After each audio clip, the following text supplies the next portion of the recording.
Buenos días, hermanos. Bendiciones. Iglesia de Cristo Ebenezer en Arvada, Colorado, les da la bienvenida. Pues hermanos que están presentes y a los hermanos que nos ven por las redes, bendiciones. Vamos a orar para poder entrar en la palabra en esta hora tan preciosa.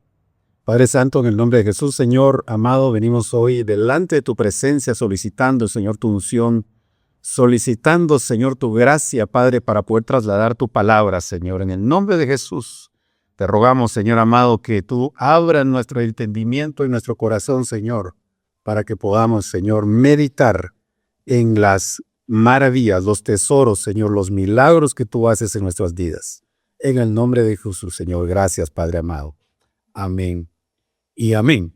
Pues bien, hermanos, hoy quisiera que platicáramos de un tema que nuestro apóstol Sergio ha estado predicando, enseñando últimamente, y es un tema pues que nos habla de los últimos tiempos. Usted sabe que estamos precisamente en los últimos tiempos, es decir, todos los acontecimientos que nos da las situaciones que han pasado alrededor nuestro, los escenarios que nuestro apóstol nos ha enseñado, los 7 escenarios, usted lo sabe, pues el escenario mundo, el escenario tierra, el escenario iglesia, el escenario familia, el cosmos, Babilonia. Todos los escenarios nos hablan que estamos en los tiempos finales.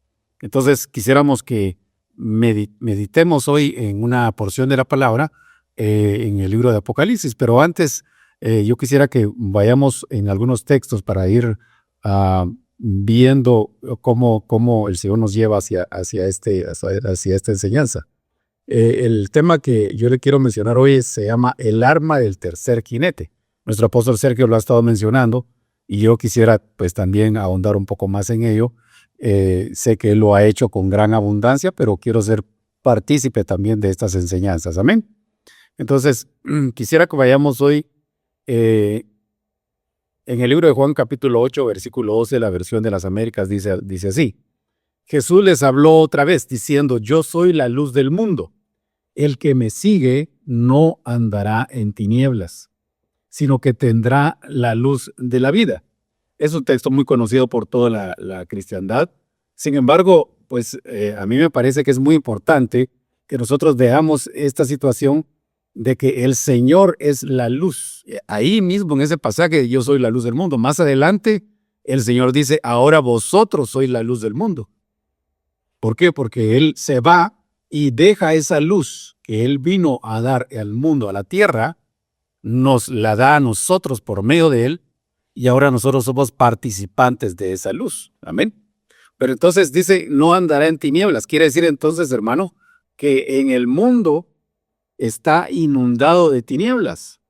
Desde el libro de Génesis, capítulo 1, usted se recuerda que dice que las tinieblas, dice que estaban sobre la faz del abismo. Era un caos. Y vino entonces la luz y alumbró. Esa luz es el Señor Jesucristo.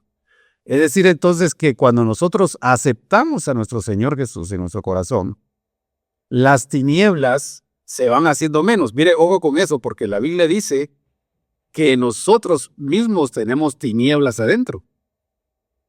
Qué interesante. No quiere decir entonces que una vez que aceptamos al Señor, las tinieblas se van inmediatamente. No. Tenemos que ser muy conscientes en eso. Es un proceso. El camino del cristiano es como la luz de la aurora que va en aumento, hasta que el día es perfecto, dice la Escritura.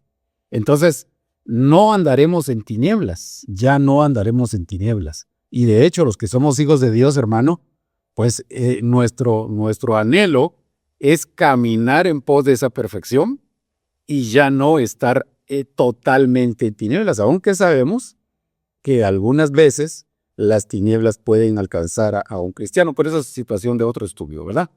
Pero Juan 17:15 dice, no te ruego que los saques del mundo. Mire el Señor Jesús hablándole al Padre. No te ruego que los saques del mundo, sino que los guardes del maligno. Es decir, porque, mire, esta situación, hermano, de la carrera del cristiano, cuando nosotros nos convertimos, yo sé que a usted le pasó lo mismo que a mí, a todos los que hemos creído en el Señor. Lo que queremos, hermano, es salir de este mundo, de este caos, de estas tinieblas, porque al ver toda la maldad que existe alrededor nuestro, pues lo que queremos es salir del mundo. Pero la Biblia dice, y nos lo dice aquí el Señor, que nosotros ya no somos del mundo. ¿Sí? Pero entonces el Señor ruega ahí al Padre para que siendo parte, es decir, no siendo iguales, no sé si me voy a entender, no somos parte del mundo en el sentido de que somos como cuando estábamos en tinieblas, sino que ahora venimos a la luz y estamos dentro del mundo, pero ya no somos del mundo. ¿Sí me voy a entender? Estamos dentro del mundo, pero ya no somos del mundo. El mundo en la Biblia, hermano, se entiende como sistema de cosas, toda la situación que sucede a nuestro alrededor, el sistema político, el sistema económico, el sistema incluso religioso, porque pues debe saber que hay un sistema religioso también. Todo ese sistema que en conjunto se llama entonces el mundo. Nosotros ya no somos parte de ello, ¿sí? Aunque tenemos que vivir acorde a ese sistema, ¿sí? Entonces, por eso dice el Señor ahí, te ruego que no es que los saques, no te ruego que los saques del mundo, sino que los guardes del maligno. Sin embargo, más adelante, dice, ellos no son del mundo como tampoco yo soy del mundo, ¿sí? No es que, hermano, por favor, no es que nosotros seamos extraterrestres, ¿verdad? Aunque le voy a decir que si nos ponemos a meditar qué significa un extraterrestre, ¿verdad? Es alguien fuera de la Tierra. Y el Señor al final, hermano, lo que quiere con nosotros es de veras llevarnos con Él y que ya no estemos sobre la Tierra, ¿verdad? Pero bueno, lo que me quiero referir con esto es entonces que ya no somos del mundo. ¿Por qué? Porque estamos metidos en Él. Si Él no es del mundo, nosotros tampoco somos del mundo. Amén. Ahora, veamos aquí este texto, Juan 17:24. Aquí es donde voy ya entrando al estudio. Padre, dice, quiero que los que me has dado, ¿quiénes son esos? ¿Quiénes son esos que el Padre le ha dado al Señor? Tú y yo, nosotros, somos los que el Señor, el Padre, nos ha dado para Cristo. Dice, los que me has dado estén también conmigo, donde yo estoy. Ahora la pregunta sería, ¿en dónde está el Señor ahorita? Alguien me podría contestar, bueno, el Señor está dentro de mi corazón y gloria a Dios, así es. Pero está en nuestro corazón como espíritu, el Espíritu de Cristo está en nuestro corazón, el Espíritu Santo también está en nuestro corazón, ¿sí? Pero físicamente hablando, literalmente hablando, el Señor Jesucristo está a la diestra del Padre. Eso dice la Escritura. Entonces cuando dice que Él lo que anhela es que nosotros estemos con Él, donde Él está, lo que significa entonces que Él nos quiere llevar. No sé si usted se apunta conmigo, pero yo quiero ser parte de ese grupo que nos quiere llevar juntamente con Él, donde Él está. Dice, para que vean mi gloria, la gloria que me has dado, porque me has amado desde antes de la fundación del mundo. Le quiero decir, hermano, que es algo también que está en la Escritura, que el Señor existía desde, como dice esta porción, desde antes de la fundación del mundo, Él ya existía. Dice un pasaje en un libro profético, sus salidas son desde la eternidad. Es decir, que el Señor ha visitado la tierra muchas veces, pero una vez tomó cuerpo, en el cuerpo de Jesús, y ahora es el Señor Jesucristo. Amén. Entonces, pero Él existe desde antes de la fundación del mundo, es decir, en Él está la deidad, en Él habita, hermano, por eso nosotros creemos, ¿verdad?, que Jesús es Dios, porque en Él habita la esencia increada del Dios divino, del Altísimo. Entonces, Él existía desde antes y vino a morar en un cuerpo. Pero bueno, entonces, desde antes de la fundación del mundo. Pero el punto es que el Señor lo que quiere es que nos vayamos con Él al lugar donde Él está. Ahí es lo que yo quiero centrar esto que estoy explicando. Juan 14:1 dice, no se turbe vuestro corazón, creed en Dios, creed también en mí. En la casa de mi Padre hay muchas moradas. Si no fuera así, os lo hubiera dicho, porque voy a preparar un lugar para vosotros. ¿Usted cree que el Señor estaría en algún momento. La Biblia dice que Él no es hombre ni hijo de hombre para mentir, ni arrepentirse. Entonces, este texto lo que me dice es que realmente el Señor, cuando subió al Padre, fue a preparar un lugar para nosotros, una morada, una casa, una habitación.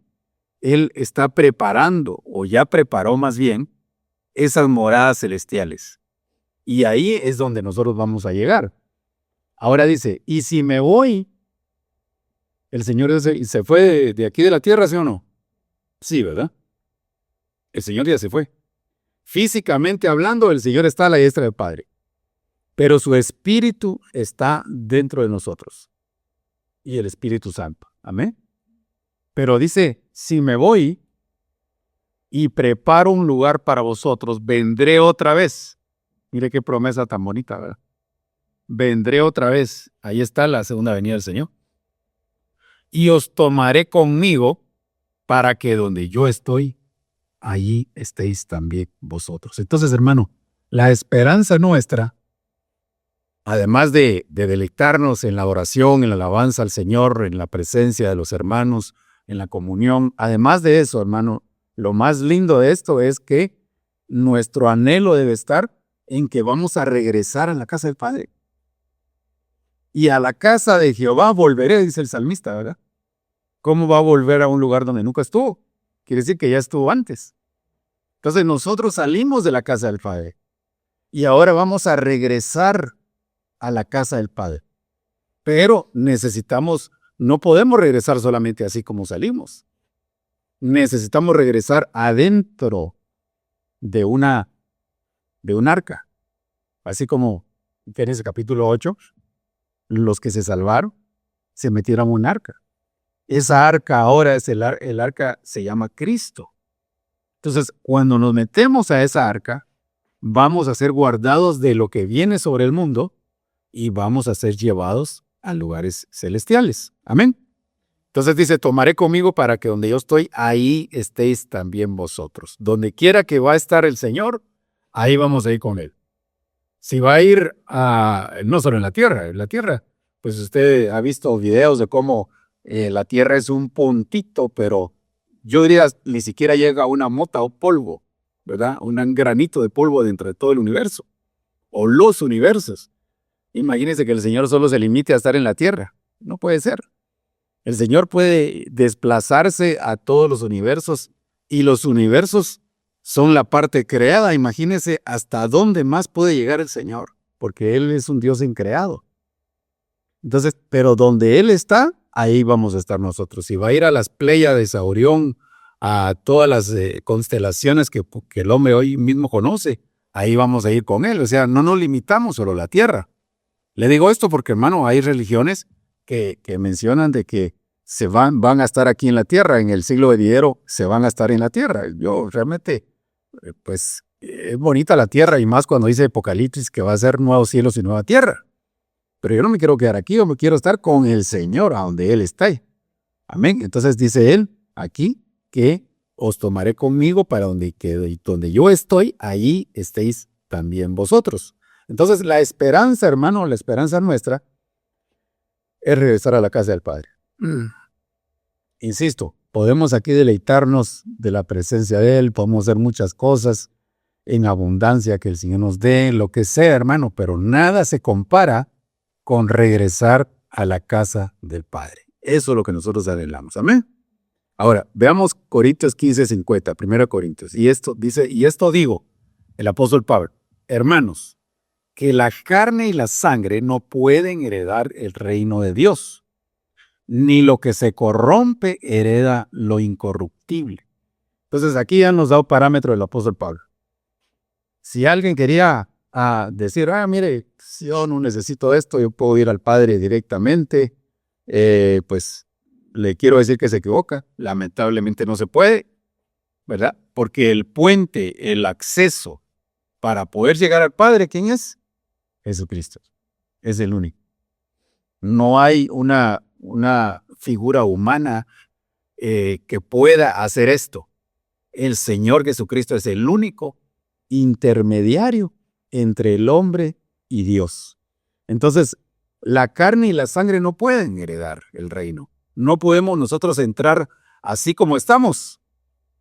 Nuestro cuerpo, hermano, pues si no lo sabía, yo se lo cuento, es de carne y sangre.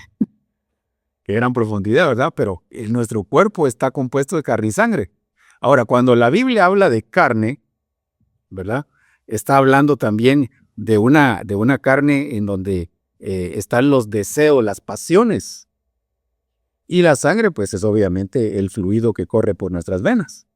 Pero entonces, la figura la tenemos en nuestro Señor Jesucristo.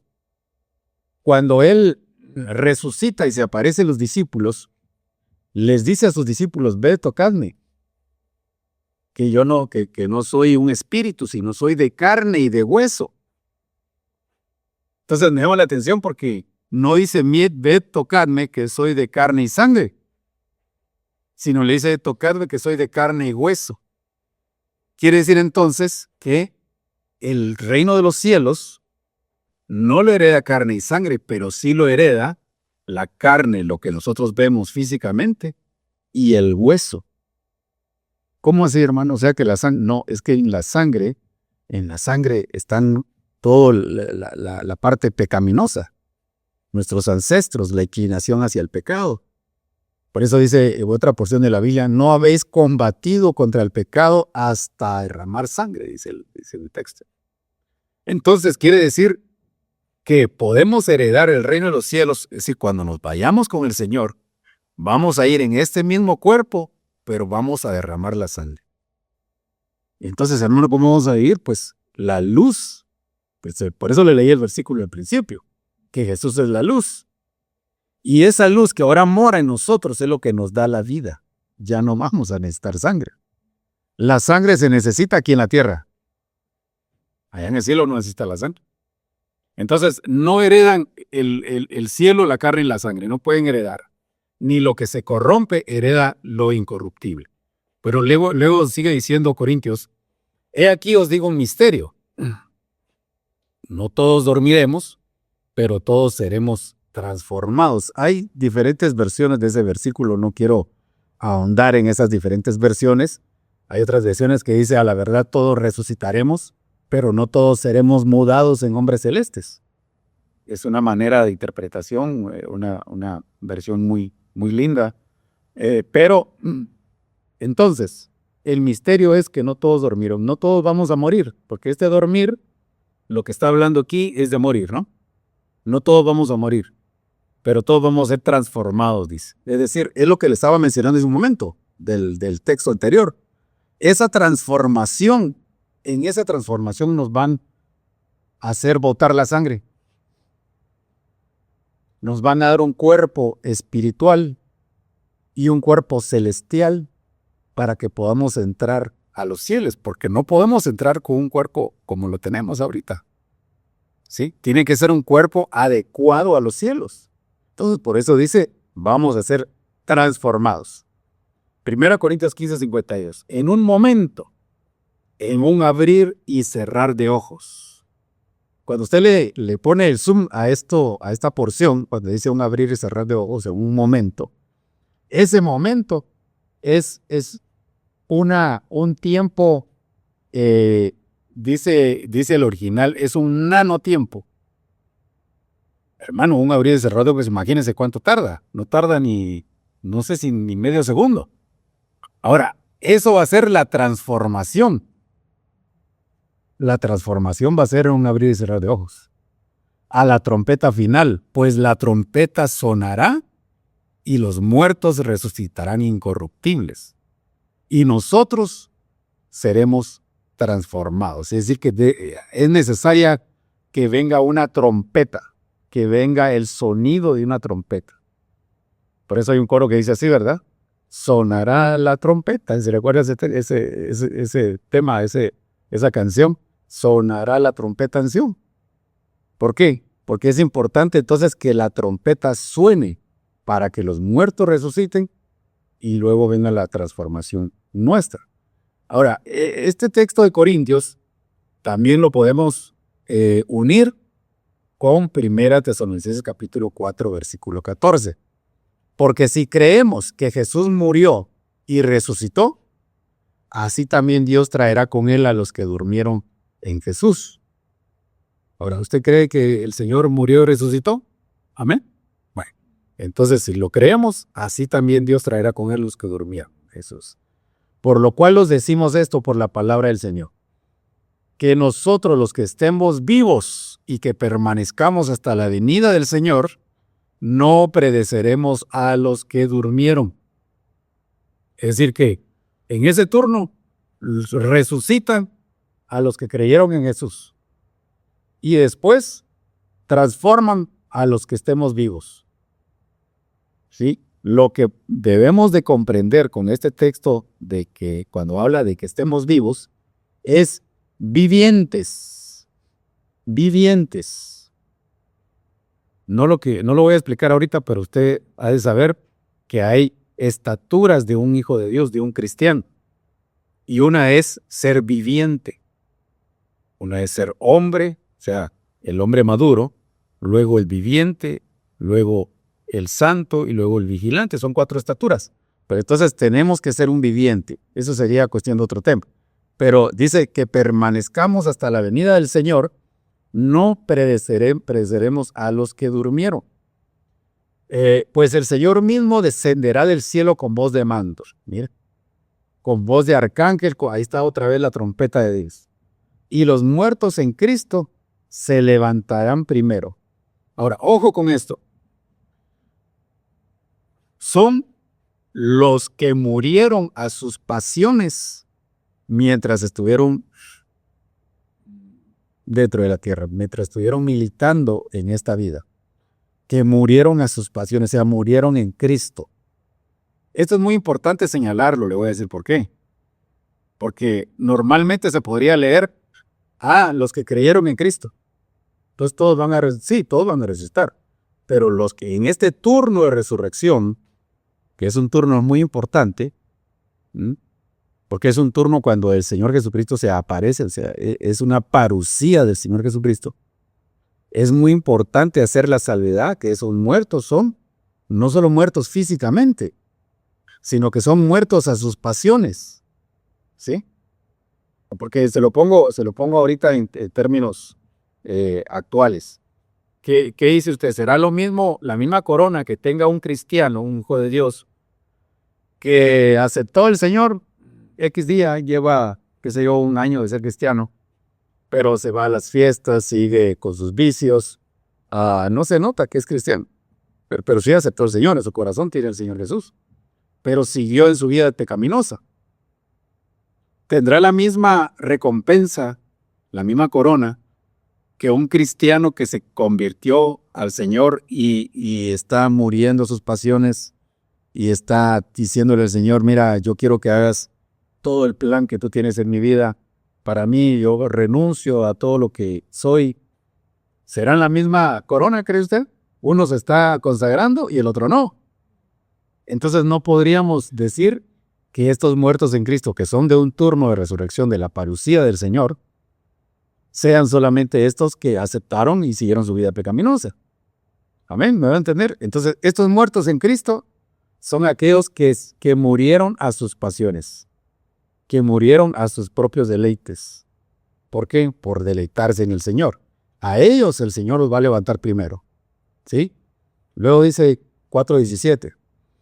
Entonces nosotros los que estemos vivos, ya le dije, son vivientes, y que permanezcamos, seremos arrebatados. Mire, ahí aparece la palabra arrebatado. Juntamente con ellos, en las nubes al encuentro del Señor en el aire. Mire qué bonita figura. No sé si usted se puede imaginar esto, pero dice, seremos arrebatados juntamente con ¿quiénes? Con los que resucitaron. En las nubes al encuentro del Señor en el aire. Entonces, hermano, le quiero decir, viene un tiempo cuando el Señor se va a aparecer. Y yo creo, hermano, que estamos ya en esos tiempos finales, en que el Señor se aparece a su iglesia y nosotros lo que creemos, hermano, lo que creemos en Ministerios de Benecer, es que la parucía es una parucía generalizada. Es decir, se va a aparecer a todos los creyentes. Nos vamos a presentar delante de Él. Luego viene el tribunal de Cristo. Y ahí entonces se va a definir quiénes son transformados y llevados, ¿sí? Y quiénes van a ser regresados a la tribulación a lavar sus ropas en la sangre del Cordero. Es en la parucía. Entonces, parucía generalizada, y eso es desde las nubes. Y después de esa parucía generalizada, viene el arrebatamiento. Es decir, que el arrebatamiento, hermano, no es necesariamente de la tierra hacia el cielo. El arrebatamiento es de los aires, porque ahí dice que nos vamos a encontrar con Él en los aires. ¿Sí? De los aires hacia los cielos es el arrebatamiento. Amén. Bueno, sigamos. 4:18. Por tanto, confortados unos a otros con estas palabras. Por eso le decía, es nuestro principal anhelo estar con el Señor Jesús. Ser arrebatados y estar en ese lugar que Él está preparando para nosotros. Ahora, todo esto entonces, hermano, para decirle que son tiempos finales.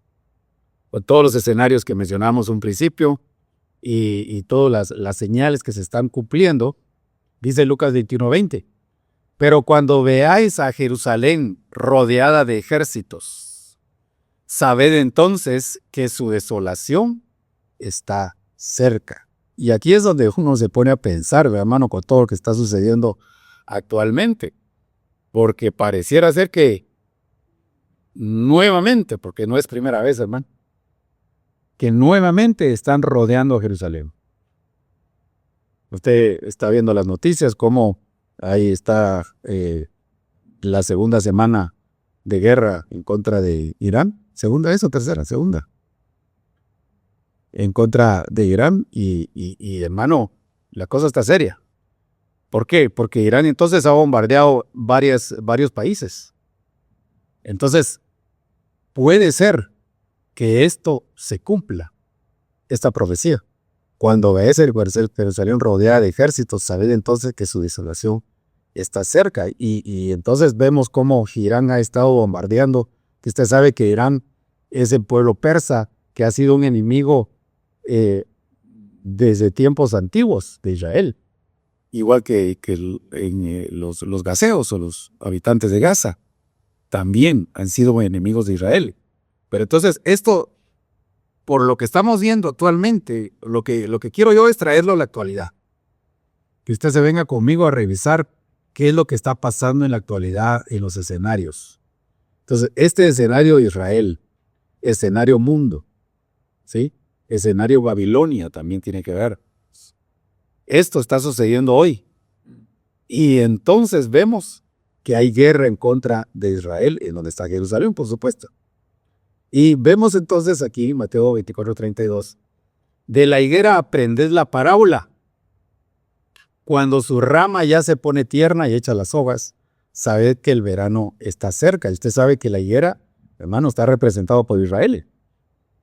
Pero dice entonces, cuando su rama se pone tierna y echa las hojas, pues los estudiosos han revisado que, hermano, esto se cumple cuando se instaura, cuando inicia el Estado de Israel, que fue en 1948.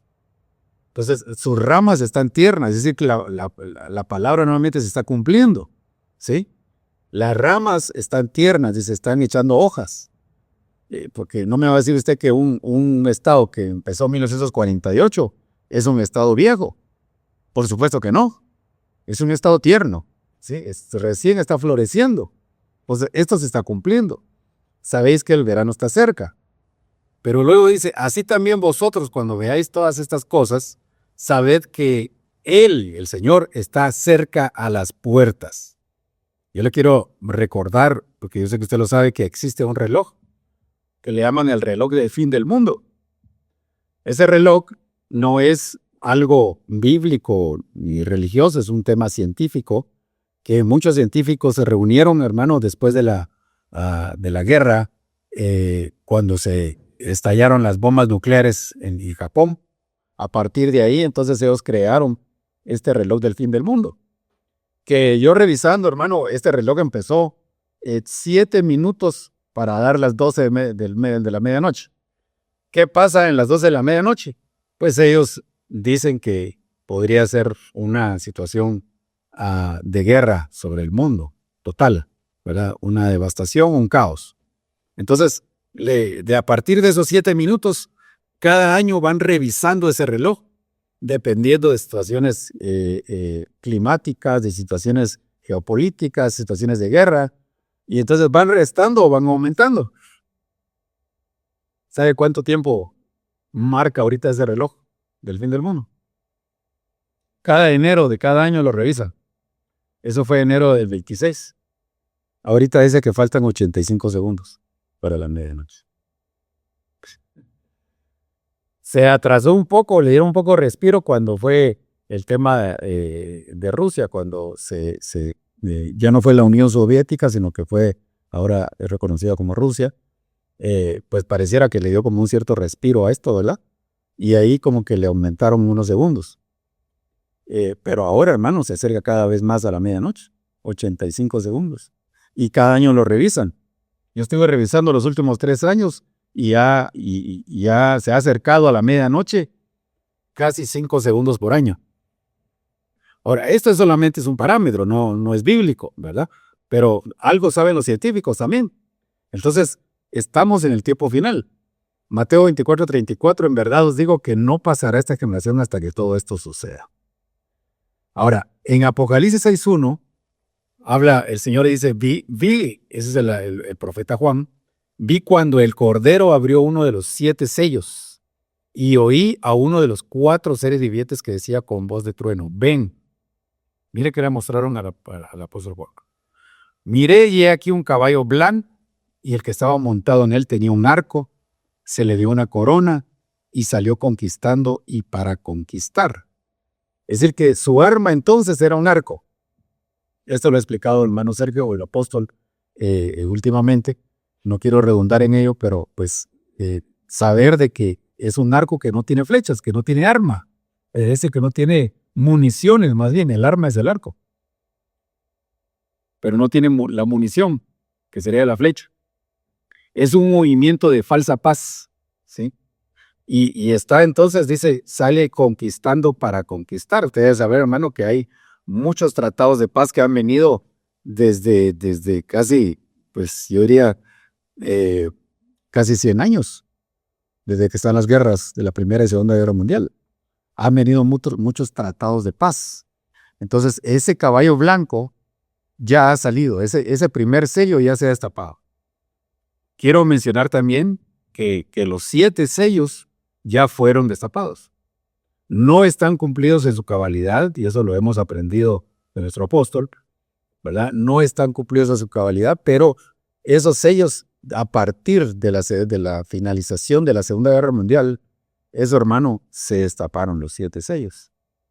Y entonces han sido como derramados poco a poco, ¿verdad? Como una bebida que se destapa y se va bebiendo por pocos. Así es. Entonces, este caballo blanco ha estado cabalgando desde hace muchos años, ¿sí? Y es un movimiento de desarme, entonces, ¿verdad? Usted ve cómo los países más avanzados en temas de guerras, cómo exhiben entonces sus armamentos, ¿verdad? Entonces vienen en reuniones geopolíticas, dicen, no, ya no es posible que estén fabricando más armas nucleares, porque ese es un peligro para la Tierra, y usted sabe, hacen tratados y todo. Es un movimiento entonces para desarmar a países que están avanzando en una situación de armamento nuclear. Pero entonces este es un movimiento que lleva un arco, pero no tiene flechas. Un movimiento de paz. Ahora, cuando abrió el segundo sello, oía al segundo ser viviente que decía, ven.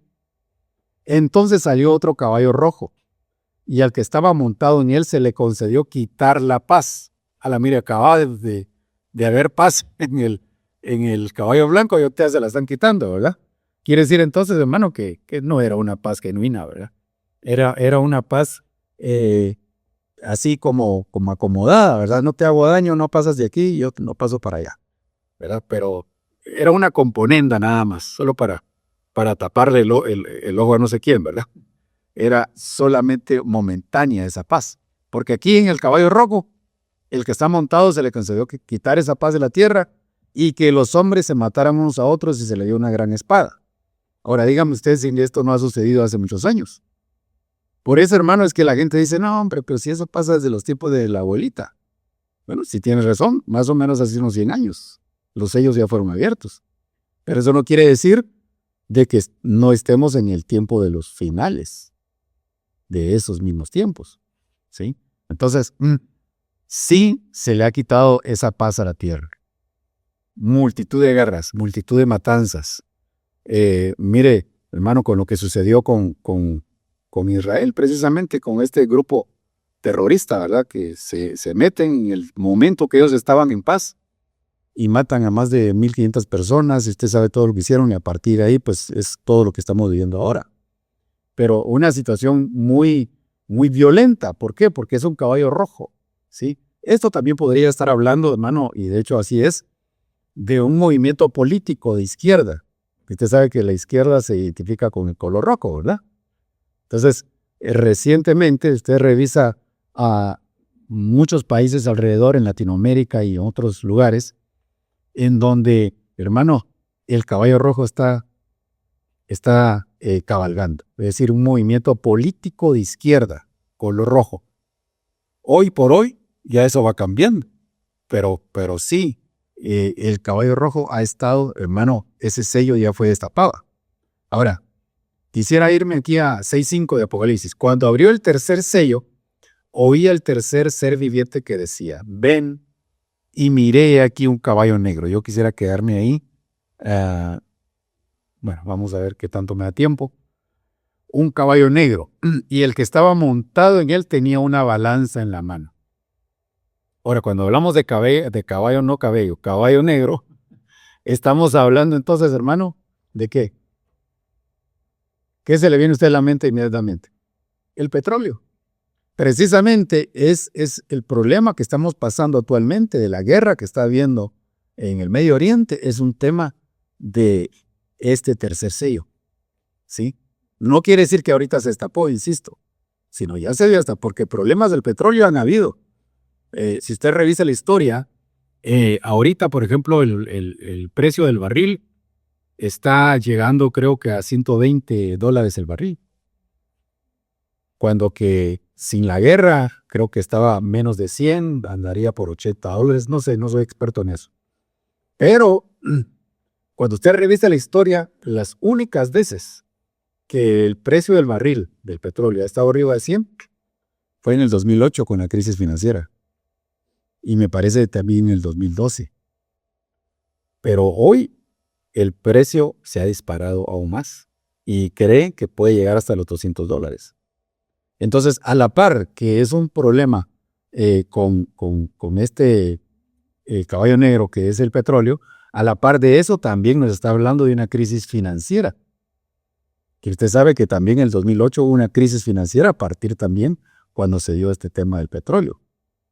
Entonces, están muy unidos, porque aquí dice, y el que estaba montado en él tenía una balanza en la mano. ¿Sí?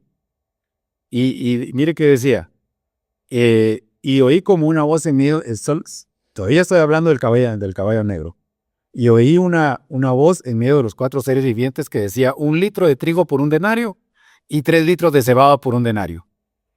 Pero no dañes al aceite y al vino. Entonces, aquí está hablando una crisis financiera a partir de un problema energético como el petróleo. Ahora, lo lindo de esto, hermano, quiero mencionárselo porque lo dice el texto. Cuando dice, no dañes al aceite y el vino. Nosotros los cristianos, hermano, tenemos ese aceite y ese vino. Amén. Porque el aceite es la unción del Espíritu Santo y el vino es el gozo que nos da el estar en la presencia de Dios. Entonces, si nosotros estamos llenos de aceite, si tenemos la unción de parte de Dios y tenemos el gozo, el deleite, porque pues, usted sabe que estamos en el año del deleite. Si tenemos ese deleite en nuestros corazones, hermano, no nos va a tocar esa recesión. Es decir, ¿se acuerda el texto que le leí al principio? No te digo que los quites del mundo, sino que los guardes. Pues aquí se está cumpliendo. Porque en medio de esa recesión, el Señor nos va a guardar. Que tal vez no es que estemos ganando millones, pero probablemente lo poco o mucho que estemos ganando nos va a alcanzar. No sé cómo va a ser el Señor, pero no vamos a sufrir porque este es un juicio que viene sobre el mundo, hermano. Ahora, interesante entonces, hermano, que habla de una crisis energética unida a una crisis financiera. Póngale ojo a eso. Pero entonces, este jinete también tiene un arma. Entonces, el arma del primer jinete era el arco, el arma del segundo jinete era la espada, el arma del tercer jinete es la balanza. Ahora, solo leamos para terminar los 4 jinetes. Cuando abrió el cuarto sello, oí la voz del cuarto ser viviente que decía, ven. Y miré aquí un caballo amarillento, el que estaba montado en él se llamaba Muerte y el Hades lo seguía. Y se les dio autoridad sobre la 4ª parte de la tierra para matar con espada, con hambre, con pestilencia, con las fieras de la tierra. Ahora dígame si esto también nos ha dado desde más de 100 años, o por lo menos 100 años, de nuestra era, pues. Han habido pestilencias, muertes, hambres, hambrunas.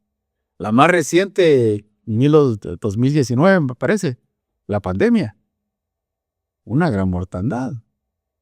Entonces, son pestilencias. Ahora, lo interesante de esto también es que habla de fieras de la tierra. Y fíjese que cuando usted se va a investigar las fieras, viene de un griego en el Strong, en el diccionario Strong, que es 2342, que se llama terión, que es una fiera salvaje. Es decir, que este otro caballo amarillento, este otro jinete, lo que trae es un movimiento, hermano, de fieras salvajes. Es un movimiento de anticristiano. Es un movimiento de la bestia. Es un movimiento del anticristo. Ahora, insisto, este sello ya se abrió también. Los 7 sellos ya se abrieron. ¿Sí? Entonces, cuando usted busca terión, yo lo busqué en el diccionario y mire lo que me sacó. ¿Cómo se lee? Teriantrophy. Mother Terian Community. En estos casos, algunas personas dicen que se identifican psicológica, eso me interesó mucho, psicológica o espiritualmente. Yo más creo, hermano, aunque también es psicológico, yo creo que este tema es un tema espiritual. Con un animal, dice. Personas que se identifican con un animal. Un lobo, un gato, un zorro. No sé si se le parece conocido en las redes sociales cómo ha salido esto últimamente. Pero entonces, esto es nada más y nada menos un movimiento anticristiano, un movimiento de espiritual, como bien lo dice ahí. Mire, y esto es un diccionario secular, no es un diccionario bíblico. Hasta ellos lo identifican como un problema espiritual. Es decir, que el movimiento que está ahorita sobre la tierra es una situación movilizada o dada por medio de espíritus inmundos del anticristo. Y debemos de tener mucho cuidado con eso. Pero entonces regresemos a la vamos a ver. Este es otro texto, pero ya no tengo mucho tiempo. Quisiera irme aquí. El arma del jinete negro es la balanza. En el griego 22:18, pues ahí tiene la palabra en griego, significa unir específicamente mediante un yugo, figurativamente servidumbre, literalmente el travesaño, o sea, es el palo que une la balanza. ¿Sí? Por eso viene entonces de una situación que une. Por eso es un yugo. ¿Sí? Es un yugo. La balanza entonces igual a yugo. Entonces, cuando dice 1 litro de trigo por un denario y 3 litros de cebada por un denario, fíjese que yo me puse a revisarlo. Convertido a 1 litro de trigo. Perdón, me voy para otro lado. El trigo pesa aproximadamente, dice, 1 litro de trigo equivalente a 0.75 kilos. Entonces, 0.75 kilos por 20 centavos. ¿Por qué? Porque 20 centavos de dólar vale 1 kilo de trigo. Es equivalente a 15 centavos de dólar los 0.75 kilos de trigo. Está bien, eso es normal. Pero mire lo que dice ahí ese jinete. del problema de recesión o problema financiero, dice, una medida de trigo es igual al salario de un día, es un denario. Hoy, por ejemplo, dice el salario diario promedio en Estados Unidos es entre $120 y $200. ¿No le parece que esa es una situación inflacionaria totalmente fuera de orden? Es decir, que de costar 15 centavos, .75 kilos o un litro de trigo, va a costar de 120 a $200. Y esa es una situación que se viene sobre la tierra. Por eso es que dice también la Biblia que nadie va a poder comprar ni vender si no tiene la marca de la bestia, porque es una situación que no se puede vivir ahí. Pero otra vez, hay una promesa del Señor que dice, no toques al aceite y al vino. Amén. Entonces, para demostrarle que es una recesión muy pronunciada. Ahora, ¿cuáles son esos yugos? El yugo del legalismo. Hechos capítulo 15, versículo 10. Ahora pues, ¿por qué tentáis a Dios poniendo sobre el cuello? Este es Esteban que está predicando ahí en ese tiempo, ¿verdad? Dice, poniendo sobre el cuello de los discípulos un yugo que ni nuestros padres ni nosotros hemos podido llevar. Creemos más bien que somos salvos por la gracia del Señor Jesús, de la misma manera que ellos también lo son. Entonces, aquí lo que está diciendo Esteban, hermano, era que como que los estaba ahí regañando a los que estaban escuchando. Porque, ¿cómo es que ustedes quieren imponerle la ley a los que ahora son discípulos? Es decir, es un yugo, hermano, que nosotros ya no debemos de llevar. Porque nosotros creímos en el Señor por la gracia, por pura misericordia. Pero hoy, hermano, usted ha de saber que hay muchos grupos, corrientes religiosas que lo que quieren es imponer un legalismo al cristiano.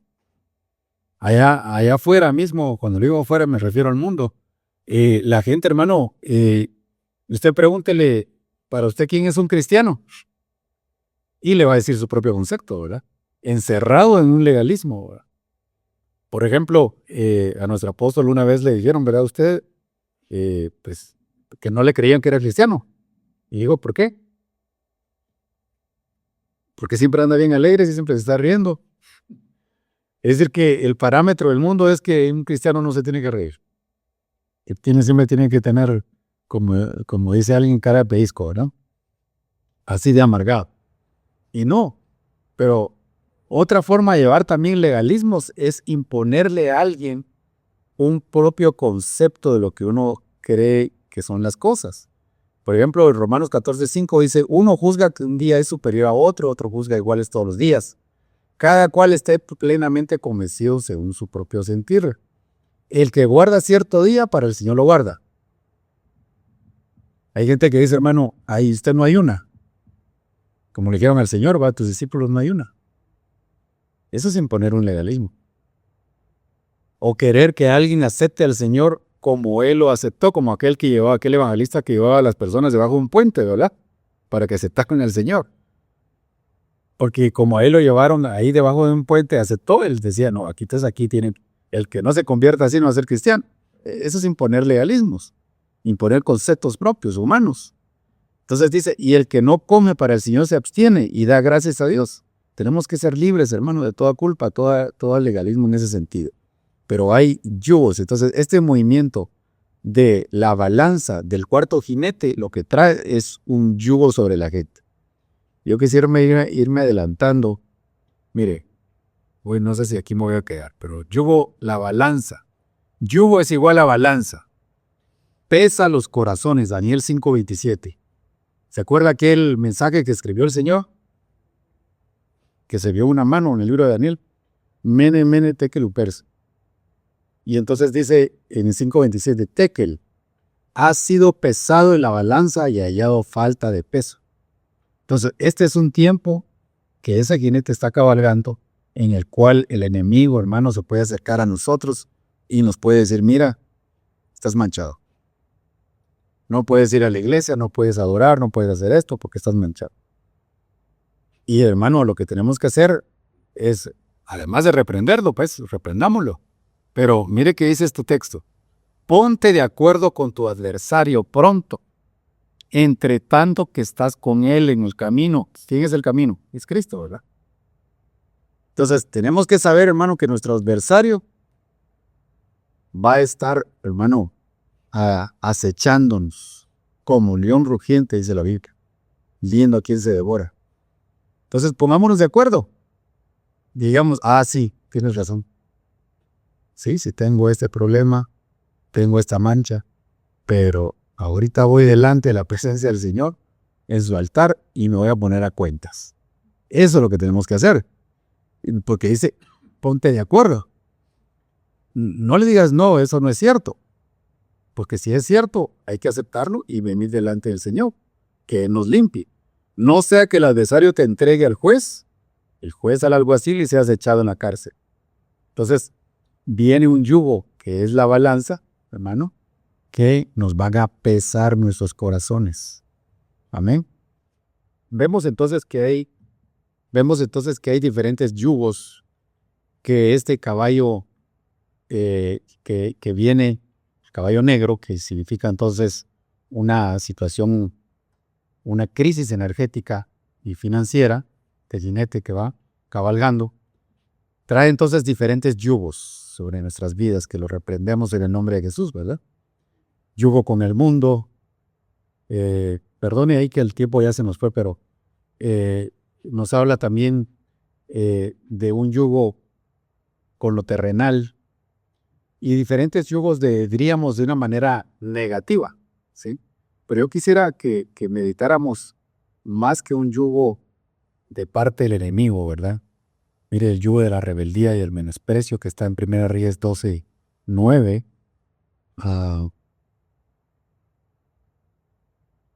Bueno, si quieres lo leemos. Y les dijo, ¿qué aconsejáis que respondamos a este pueblo que me ha hablado diciendo, aligera el yugo que tu padre puso sobre nosotros? Aquí está hablando el rey Roboam, el hijo de Salomón. Y usted sabe, hermano, que los ancianos le dieron el consejo a Roboam que aligerara, que quitara la carga. Es decir, no que la quitara completamente, pero que sí le hiciera más ligera la carga que había impuesto Salomón sobre el pueblo. Pero viene Roboam siendo un joven y dice, no, yo no quiero ese consejo de los ancianos porque, bueno, quiero oír el consejo de mis amigazos, de mis amigos de mi edad. Y se fue con los jóvenes. Y entonces dice que los jóvenes le dicen, así dirás a este pueblo que te ha hablado diciendo, tu padre hizo pesado nuestro yugo, pero tú hazlo más ligero para nosotros. Así les hablarás, mi dedo meñique es más grueso que los lomos de mi padre. Mire qué menosprecio al padre.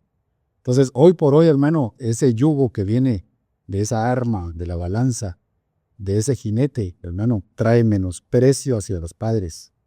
Y eso es un tema muy delicado porque usted ha de saber, y usted lo sabe en la Biblia, que hay bendiciones al que honra al padre y a la madre, ¿sí? Hay largura de días. Hay muchas bendiciones al que lo honra. Pero este joven deshonró a su padre, ¿sí?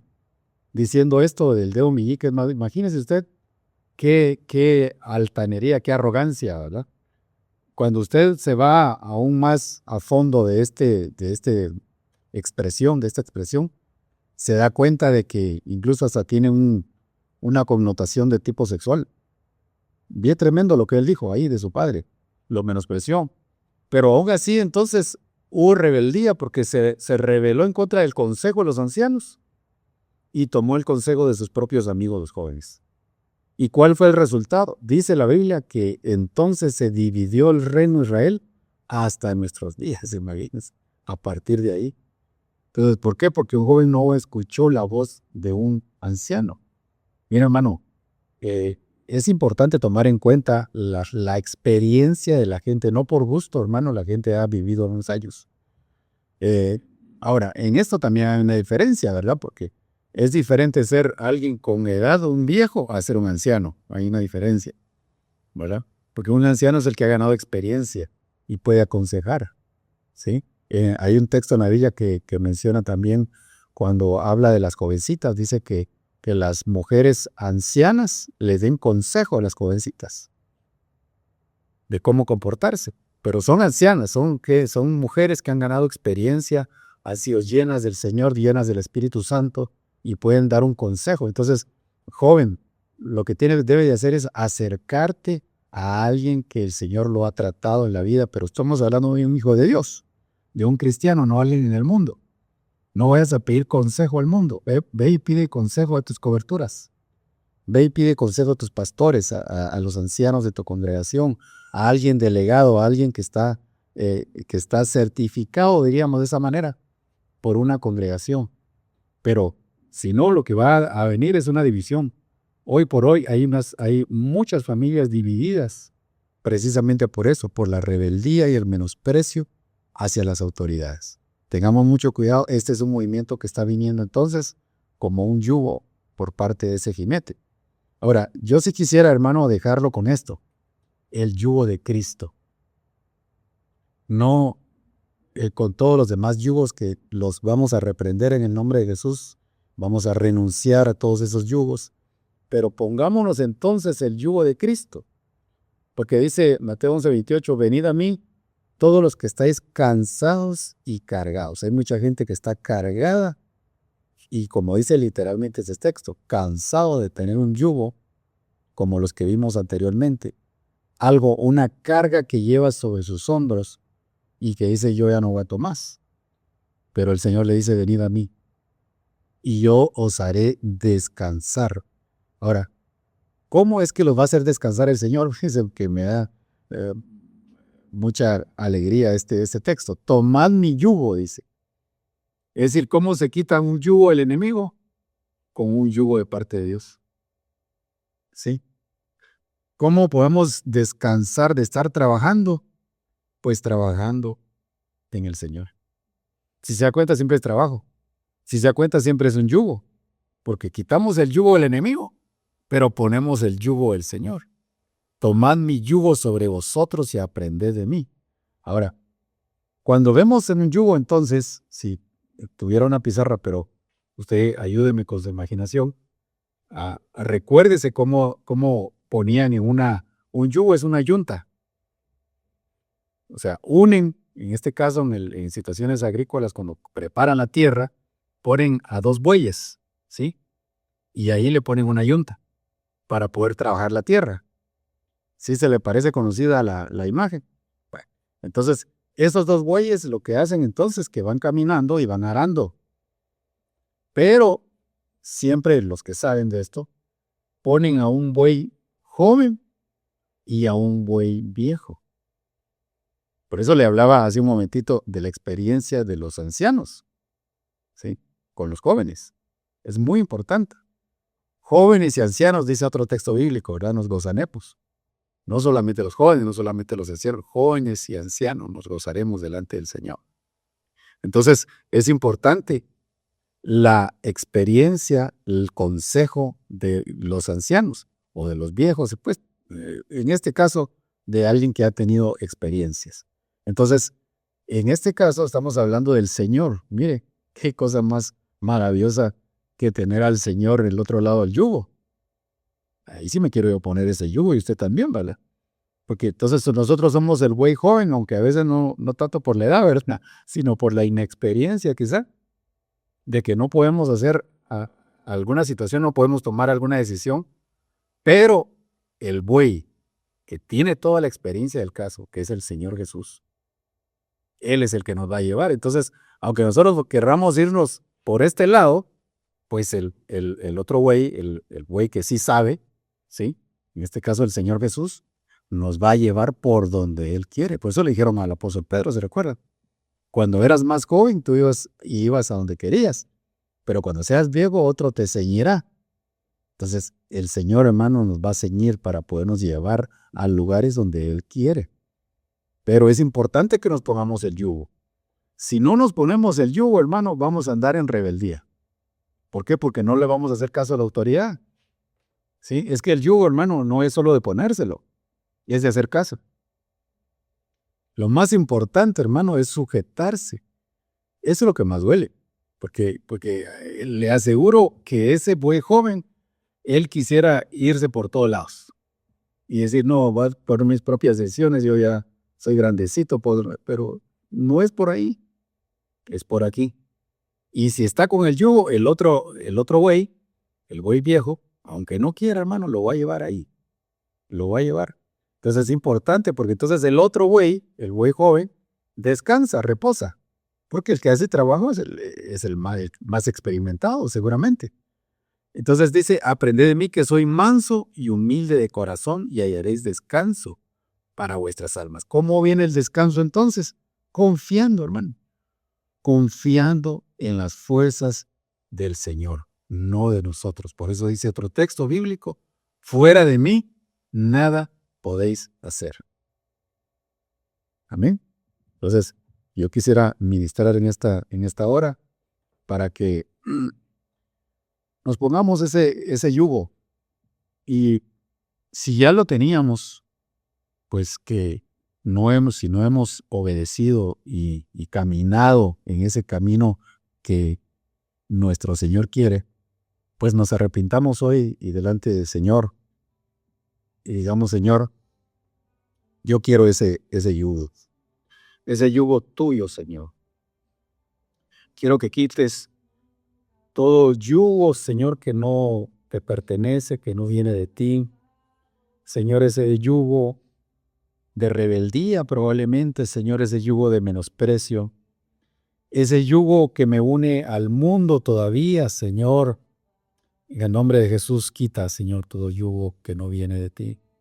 Renunciamos a toda arma de balanza, de yugo de parte del jinete del caballo negro, Señor, en este tiempo. Sabemos que está cabalgando, Señor, y que está llevando incluso a mucha gente